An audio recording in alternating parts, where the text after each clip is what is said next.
তো এই যে প্যাকটা লাগিয়ে এই যে রান্নাবান্না স্টার্ট করে দিয়েছি। আর রাঁধতে রাঁধতে আমার প্রায় দেখতে পাচ্ছ প্রায় শুকিয়েই গেছে, খানিক না পুরোটাই শুকিয়ে গেছে। এখানে হালকা হালকা হালকা একটু চোকাতে বাকি।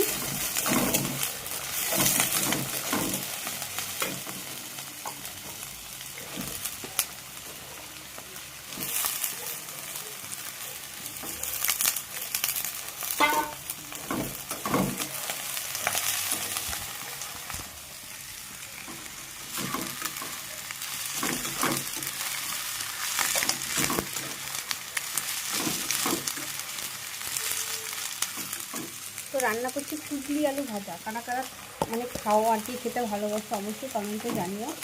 আর এটাকে এখন রিমুভ করতে হবে, তুলে দেবো। তুলে দেখা যাক কীরকম রেজাল্ট আছে। কী অবস্থা! তো চলো রিমুভ করে এসে দেখাচ্ছি।